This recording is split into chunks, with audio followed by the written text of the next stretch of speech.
Hoje vamos completar aqui o tratamento da virtude da autoconfiança, né? Em nossos encontros anteriores, nós abordamos primeiro a autoconfiança como um significado, no seu significado, né? Para a gente entender a definição. Depois nós trabalhamos com a autoconfiança individualmente, como indivíduos. Depois nós estudamos a relação da autoconfiança no envolvimento com os outros. E hoje nós selecionamos aí um conjunto de frases que vinculam a questão da autoconfiança com o nosso sucesso. Essa imagem que ilustra aqui dá a entender, né, que a autoconfiança é a fonte de energia, ou a pilha, né, que alimenta a fogueirinha aqui, que faz o balão do sucesso voar. Essa ideia é, como muitas outras que a gente trata aqui, bastante conhecida, antiga, né? O Lao Tzu já disse há 2.500 anos atrás, né, que quem não tem autoconfiança acaba perdendo quando dois exércitos de força equivalentes se defrontam, diz ele, né? Aquele que sofre por sustentar a guerra, isto é, não é autoconfiança, ele será derrotado. Em tempos mais recentes, o poeta americano Emerson, né, também é conhecido de todos, diz que a confiança na gente mesmo é o primeiro segredo do sucesso. E esse tema ele vem sendo repetido por diversos autores, né? O Henry Ford nos lembra que o passado serve para evidenciar as nossas falhas e dar-nos indicações para o progresso no futuro. Essa frase está aqui para a gente lembrar que o passado pode ter falhas, certamente, todos nós somos humanos e erramos, mas a preservação da autoconfiança é fundamental, né, para que a gente possa fazer essa análise e obter, como diz o Ford, né, as indicações para o progresso que a gente quer fazer para o futuro. O Theodore Roosevelt, né, leva essa ideia um passo além, né? Ele diz assim que se a gente acreditar que a gente pode, então a gente já está no meio do caminho, né? Quando a gente imagina fazer alguma coisa e fica na dúvida se podemos ou não podemos, a gente fica paralisado. Mas quando a gente acredita que pode, diz ele, a gente já deu alguns passos iniciais. Por isso, no meio do caminho. Ainda na lista aqui de autores americanos, né, temos o Walt Disney, também já citado diversas vezes aqui, que diz que o segredo para fazer os sonhos se tornarem realidade pode ser resumido em 4 Cs. E ele elenca aqui a curiosidade, a confiança, a coragem e a constância. A curiosidade, né, porque não é possível a gente sonhar coisas novas se a gente não tiver aberto aí para, usando a curiosidade, né, que é típica nas crianças, muitas pessoas na idade adulta acabam perdendo ou diminuindo, né? A gente não consegue sair do lugar que a gente está. A confiança, que é o tema que nós estamos tratando aqui, a coragem, né, para se mover, e a constância para se manter em movimento. E ele conclui dizendo que o maior desses 4 é a confiança. Por isso está aqui a frase.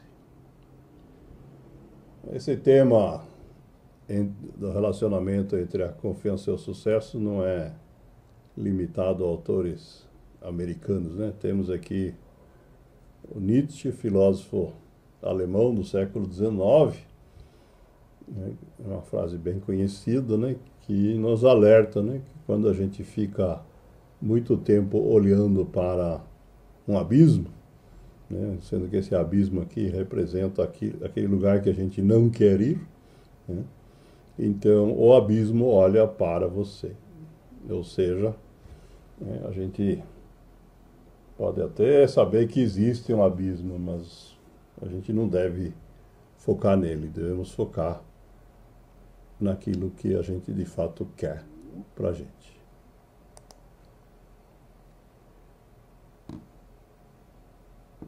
Esse mesmo tema é abordado também pelo Roberto Chiniachik, que diz que o pessimismo é uma doença mais contagiosa do que a gripe, né?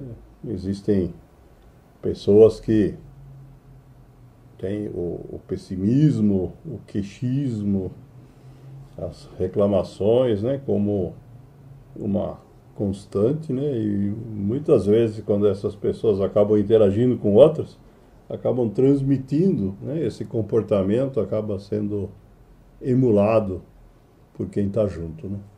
Por isso, essa frase diz que o pessimismo é contagioso.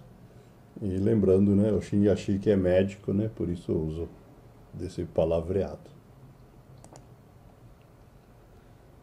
O Wayne Dyer, né, um dos pioneiros aí dos gurus de autoajuda, ele vai além nessa questão e rotula o fracasso como uma opinião, né? Porque diz ele, né, que na verdade o fracasso não existe, né? O fracasso é um conceito, né, que, segundo ele, alguém desenvolve com base nas suas experiências para se rotular de forma negativa, né? Portanto, o fracasso, diz ele, é apenas a opinião pessoal de quem expressa essa opinião. Claro que quando as coisas não dão certo, a gente pode tirar lições, né? Mas se declarar fracassado, não adianta, né? Só mina a nossa autoconfiança. Outra forma de se manter autoconfiante é a que é trabalhada pelos esportistas, né? O Arthur Ashe, um jogador de tênis americano do século passado, dos mais bem-sucedidos, diz que uma chave importante para o sucesso é a autoconfiança.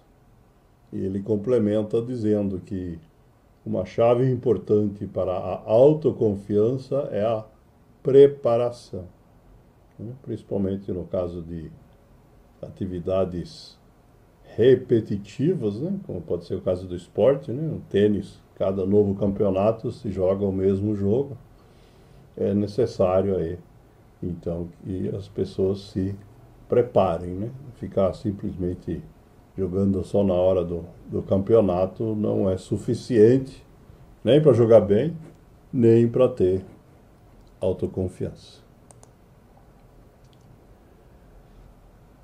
Entretanto, essa mesma questão, ela não se limita ao âmbito esportivo, né? Temos aqui uma frase do Zig Ziglar, né? Outro dos gurus mais antigos aí, que já citamos diversas vezes, e que se aplica ao mundo dos negócios originalmente, né? Ele fala sobre o processo de venda, né?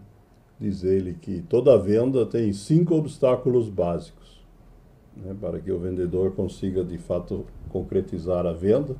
Diz ele, o cliente, o comprador tem que ter necessidade, tem que ter o dinheiro, tem que ter pressa para fechar o negócio, tem que ter o desejo e tem que ter confiança no vendedor. Essas 5 características, na verdade, se aplicam a qualquer processo onde a gente queira, usando a linguagem comercial, comprar uma ideia. Né? Quando a gente se coloca um objetivo, né? Como nós já discutimos em várias outras oportunidades, é exatamente a mesma coisa. Né? A gente precisa, para que esse objetivo seja válido, né? Ele precisa ser necessário, nós precisamos ter os recursos, né? Simbolizado aqui pelo dinheiro. Nós precisamos ter vontade de fazer isso acontecer logo, precisamos ter pressa. Precisamos ter o desejo e precisamos ter a confiança de que somos capazes de fato, atingir aquele objetivo. E aí, complementando, o Tony Robbins, né, diz que é uma questão que aparece muitas vezes, né, quando a gente escolhe objetivos, né, a gente tem uma tendência aí de se questionar nessa hora sobre como que eu vou fazer para atingir aquilo que eu estou querendo. E o que o Tony Robbins nos lembra é o seguinte: se a gente verdadeiramente se empenhar para que alguma coisa aconteça, né, o como vai aparecer por si próprio. Isto é, não é necessário, pelo contrário, é prejudicial a gente ficar adiando a decisão de adotar um objetivo por falta de autoconfiança, simbolizada por esse diálogo interno, a gente buscando o como. Né? Nós já trabalhamos isso, né, com frases como aquela do caminho de 1000 milhas que se faz com o primeiro passo. Né? A gente não sabe qual pedra vai ter no caminho depois da milha número 649, mas se a gente ficar pensando nisso, a gente não dá o primeiro passo. E para a gente concluir aqui, temos um texto do Churchill, né, que foi líder, primeiro-ministro inglês, né, durante a Segunda Guerra Mundial, e que resumiu aqui essa questão com a seguinte sequência aqui de frases. Diz ele: há um momento especial que acontece na vida de toda pessoa, o momento para o qual ela nasceu. Quando aproveitada, essa oportunidade extraordinária faz com que a pessoa cumpra a sua missão. Uma missão para a qual somente ela tem as qualificações necessárias. Nesse momento, a pessoa encontra a grandeza. Esse é o nosso momento maravilhoso. Então, o que ele está dizendo aqui, nesse conjunto aí de questões que nós colocamos anteriormente, elas vão permitir que a gente tenha, de fato, esse momento maravilhoso, né, que os psicólogos chamam de insight, que alguns filósofos dão outros nomes, né, um processo de transformação, e que se a gente, de fato, trabalhar essa questão da autoconfiança adequadamente, a gente acredita que esses momentos maravilhosos não precisem ser apenas um na vida, como acontece na vida da maioria dos políticos, mas que possam ser muitos ao longo dos anos.